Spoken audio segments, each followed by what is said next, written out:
What would you ask for? What would you ask for if God visited you in one of your nighttime dreams, saying, "Ask what I should give you"? Of all the choices, and this is where you might have a little bit of option paralysis, I'm aware of that. What would you ask for? It reminds us of that question sometimes posed by our children as they play that playful game of what superhero power would you choose if you had the option to choose one? Leap over a building in a single bound, have X-ray vision, the Wonder Woman bracelets, the superhuman strength, or what I think is the best answer of all. Of course, you would want the power to have all the superhero powers. Possibly. So what would you ask for? King Solomon, who reigned over Israel for 40 years, had this opportunity like Jacob did last week. I realize we're 2 weeks in a row where God breaks into dream life to grab Jacob and Solomon's attention. Solomon is one of those conflicted, complicated human personalities as well. And yet God uses them for a catalyst for the emergence of extraordinary socio-political movements. Solomon, as you remember, is the third king of Israel, the second son born of King David and Bathsheba. And that's a different sermon, the relationship between Bathsheba and King David. But that time period in the 800s, 700s BCE, when Solomon ruled, is often thought of as some of the best history in Israel, where his reign brought about much good within the kingdom. He's known for building the temple in Jerusalem where the Ark of the Covenant was stored. And yet in the last 2 decades of his reign, so the first 2 were beautiful and fantastic in that 40-year reign, yet in the last 2 decades, it's said that he married many wives. He had over 700 wives and 300 concubines. Doesn't that make you exhausted just thinking about that? And they were from different countries. And he was thinking that that would be helpful in building some alliances. And yet what happened was Israel became heavily taxed to accommodate all of these wives and concubines. And there was coerced labor and eventually led to a civil war. And what began as this beautiful monarchy, this beautiful government, broke down into reckless imperial opulence and greed. And this is where the sermon could also take a turn, and we could talk about what traditional marriage means. Whenever folks refer to traditional marriage in the Bible, I think, well, let's talk about this text. So is this what it means, right? 700 wives and 300 concubines.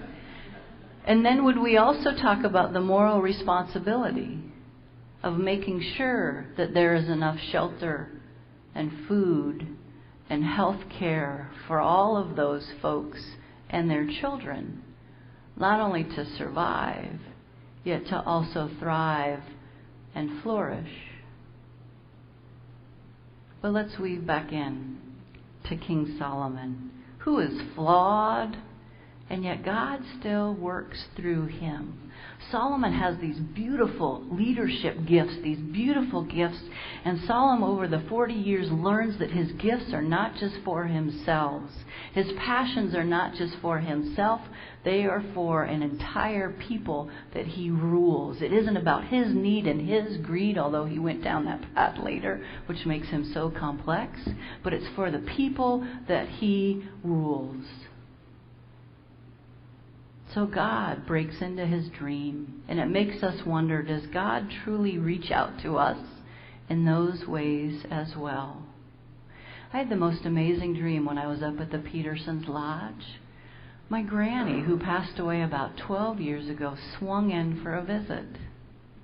And here I am in my dream life in this gorgeous lodge with the clean air. Not that we don't have clean air here in Minneapolis, right? And let me back up. I know enough about sharing about my dreams that I need to take lots of time. So this is just the first. Is it okay? I'm just doing a first swatch, a first brush stroke with y'all, and then if the Holy Spirit decides I need to share more in years to come, we can possibly do that. And yet there is Granny, who just wanted to come and give me a hug. So that's what Granny and I did. We hugged each other. My Granny, who's beloved to me. And I had that warm, happy, joy-filled sensation that she swung in for a visit, and now she's off. Wherever Granny. Well, I know exactly where Granny is, but dream life, yes? Does God still break into our lives in intimate ways, inviting us into deeper levels of faith? Does God still speak to us personally, inviting us to share our deepest desires and then co-creating with us? Just as God did with King Solomon. So God shows up and asks Solomon, what should I give to you? And Solomon is awed by this task of leadership. And in this divine visitation, he says, God, I need an understanding and discerning heart. Rather than power or wealth, Solomon asks for wisdom. Solomon, I still believe it, even though he was complex, knew apart from divine guidance, his reign would be a failure. With divine guidance, if he was able to go beyond his self-interest in the party political lines and discern, he could seek the needs of the nation. So he asks for an understanding mind to govern his people, able to discern between good and evil, and that could be a whole other discussion, a sermon, right, about good and then evil. An understanding mind to the Israelites literally meant a listening heart. The heart was considered to be both the seat of the intellect and an organ of perception. They didn't have the dualistic mind-body split where the head was wonderful, right? Just the mind. Not those scary emotions that come with the heart. They understood it much differently. A listening heart that's open to divine direction.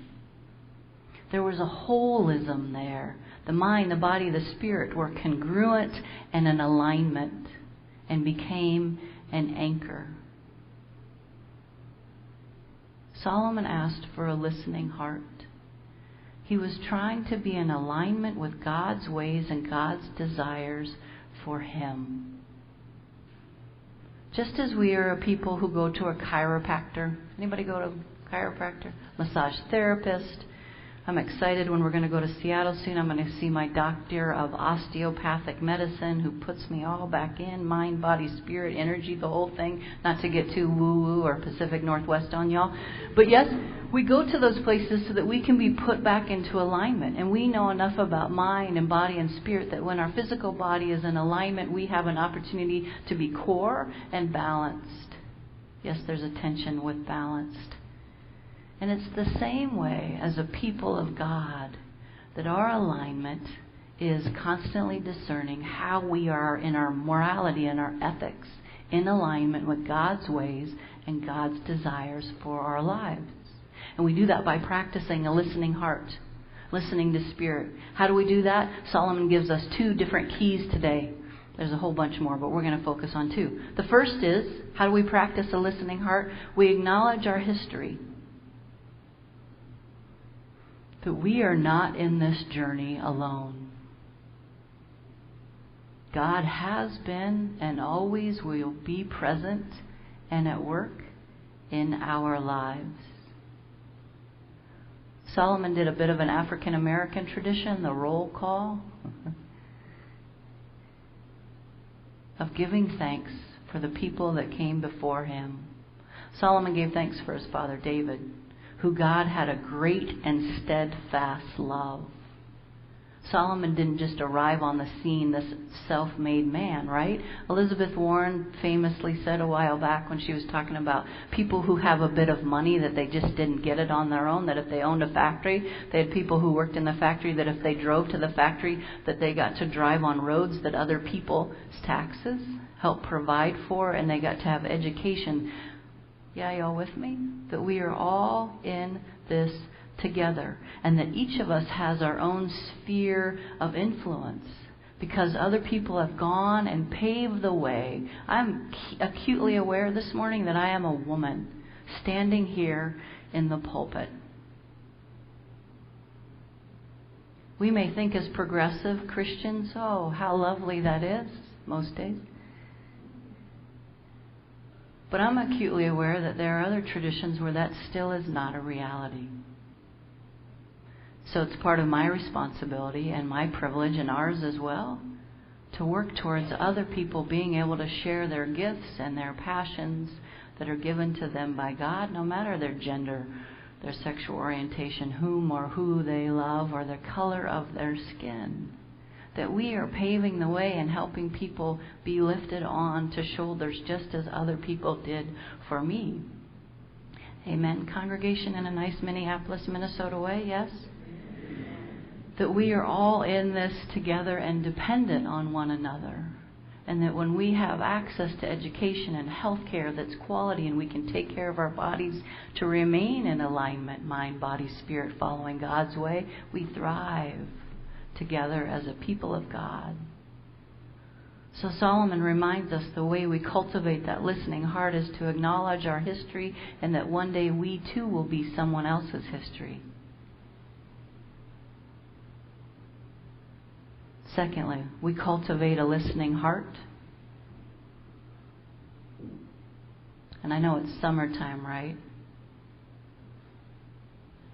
By willing to admit our own inadequacies.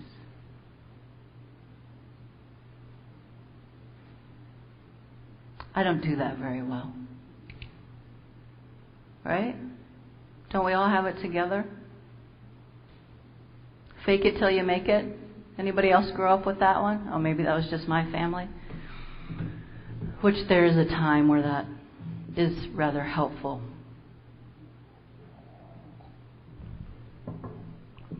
Admitting our own inadequacies means that it's not all up to me. Admitting our own inadequacy for a leader means there is humility present. To realize when we've come up to the edge of all we know, and that we need to lean into God's direction and wisdom, and to ask for help from our congregation, from our team, from our loved ones. It's the same thing in a different set of clothes, that we are in this together and we're interdependent on one another. Are we wise enough? Are we vulnerable enough to admit, hey, I need some help. I'm in a little deep right now. I'm not able to do this on my own. That's how we cultivate that listening heart. And I know all of us competent folks, that might be a little bit difficult to hear, and yet we rely on one another. That's what I so appreciate about church and the way that we do church, the commitment that we've made to one another, that we're engaging in mutual ministry. I come and be the best that I can be. You all are doing the same, and then we listen for spirit. It's beautiful, and I so appreciate about that here in this congregation. And I'll wrap up with this. Solomon's dream challenges us as we cultivate those listening hearts to seek wisdom that draws us out beyond ourselves and into community, where we decide one with another, how are we going to be a people that align ourselves with God's moral compass? How will we together be a people who cultivate that listening heart that defies simplistic answers, that cultivates listening carefully with our hearts, with our minds, that go beyond the superficial, to move deeper into that place where God resides, so that we can have the courage to own our histories, to know we become someone else's histories, and to be a people willing to admit when we need some help. So we ask, oh God, that you would help us align ourselves with your wisdom and your listening heart, now and always. Amen. Wisdom